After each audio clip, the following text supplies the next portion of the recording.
Դոնալդ Թրամփը Truth Social սոցիալական ցանցում գրառում է արել, որտեղ կոչ է անում ԱՄՆ կառավարությանը արդյունավետության գրասենյակին հետ կանչել նախկին վարչակազմի կողմից Politico պարբերականին դրամադրված ֆինանսավորումը, ինչ էլ պատահի մեր կառավարության կողմից ձախակոմյան կամ ինչպես այն կկոնչենք Politico հանդեսին տված $8 միլիոն։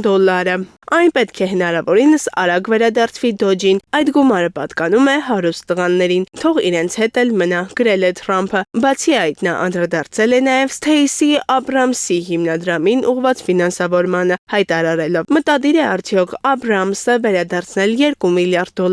որը Դոջն էր հատկացրել նրա բնապահպանական հիմնադրամին մինչև պաշտոն ստանձնելը։ Նա ընդամենը մեկ օրում նվիրաբերել է $100-ից մինչև $2 միլիոն։ Ված չի, վերադարձրու փողը։ Ավելի վաղ Թրամփը ստորագրել էր գործադիր հրաման, որով դադարեցվում էր պետական միջոցներով ֆինանսավորվող մի շարք լրատվամիջոցների, այդ թվում Ազատ Եվրոպա, Ազատություն ռադիոկայանի և Ամերիկայի ձայնի գործունեությունը։